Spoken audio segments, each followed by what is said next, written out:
जिले में भारत रत्न डॉक्टर भीमराव अंबेडकर की जयंती रविवार को धूमधाम के साथ मनाई गई। इस अवसर पर कई स्थानों पर कार्यक्रम हुए और शोभा यात्रा निकाली गई। सभी ने बाबा साहब के विचारों को अपने जीवन में उतारकर उनके पद चिन्हों पर चलने का आह्वान किया। दिल्ली बस अड्डे से होकर नौका रोड स्थित शिव चौक, बड़े बाजार से बुढ़ाना रोड शामली में जोर से निकाली गई। 134वीं अंबेडकर शोभा यात्रा बहुत धूमधाम से मनाया गया। बाबा साहब का 134वां जन्म दिवस मनाया गया।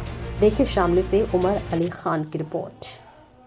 चाहे लोकसभा चुनाव हो, आपको बांटने के लिए मीडिया या ये लोग पूरा पर्यटन कर रहे हैं, बराबर में टेंट लगाए हुए सब जगह पूरे देश में।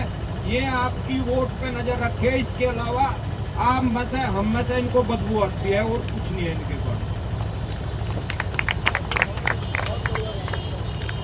बाबा साहब ने जो संविधान दिया उसी के अनुसार हम जैसा एक साधारण आदमी चुनाव लड़ता है।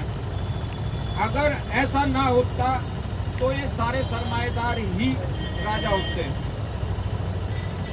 सब समाज के लिए उस महापुरुष को आज दिल से याद करते हैं सब, लेकिन ये पार्टियां जितनी हैं सिवाय वोट के और इन्हें कुछ नहीं है। आने वाले विधानसभा चुनाव में भी आपको बांटेंगे कि हम उस महापुरुष हमारे, हम उसे वो करते हैं, हम अनुयायी है, लेकिन कोई नहीं है, सब झूठ है, मिथ्या है। हमें बांटने का काम कर रहे हैं। 21% से घटा के 11 कर लो, 11 से 5 कर दो, 0 कर दो, और कोई दे उनका नहीं है।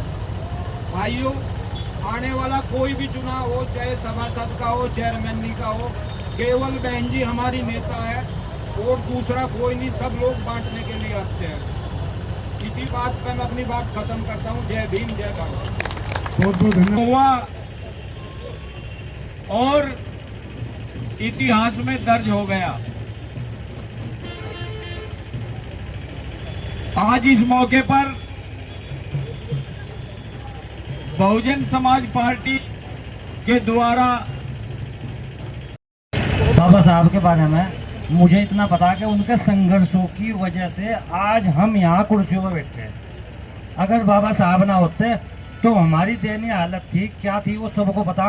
जो हमारे से 70-80 साल के बुढ़े बुजुर्ग हैं हमारे, उनसे पूछ के देख लो। जब देश आज़ाद हो गया, देश आज़ादी के बाद में गोलमेज सम्मेलन में बाबा साहब जाने लगे तो उनके बेटे की मृत्यु हो गई थी। मैंने भी सुन रखा भाइयों और पढ़ भी रखा।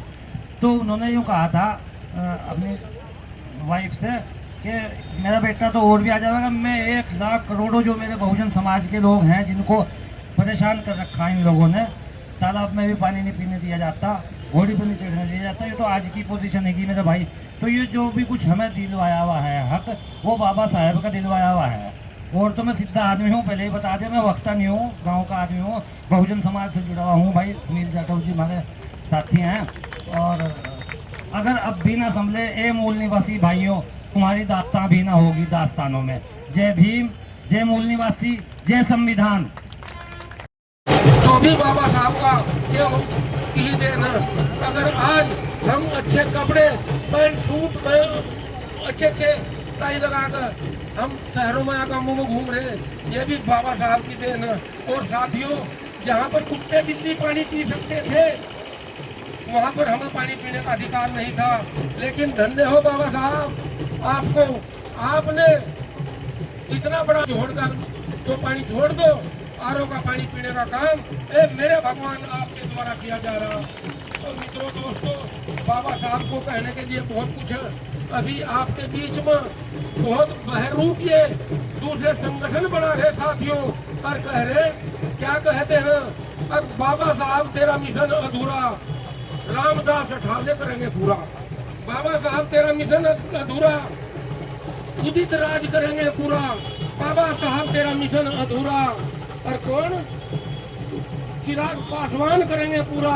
और बाबा साहब तेरा मिशन अधूरा है, मुच्छों को एंठे दे रहे, जबकि बाबा साहब ने मुच्छों को कभी एंठे नहीं दिए। साहब श्री कांसीराम जी का मूछ नहीं दी, लेकिन आप लोगों को आजाद कराने का काम उन महापुरुषों ने किया। और वो भी कह रहे बाबा साहब तेरा मिशन अधूरा, फला करेंगे पूरा।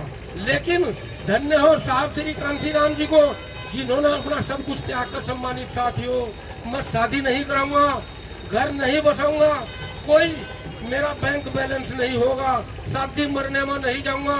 ऐसे धन्य महापुरुष साहब श्री कांसी राम जी ने बाबा साहब का जो सपना था समता मूलक समाज की स्थापना करना, वो 4 बार आदरणीय बहन कुमारी मायावती जी को इस देश के सबसे बड़े प्रदेश उत्तर प्रदेश में मुख्यमंत्री बनवा कर समता मूलक समाज की बीच में जो खाई थी उसे पाट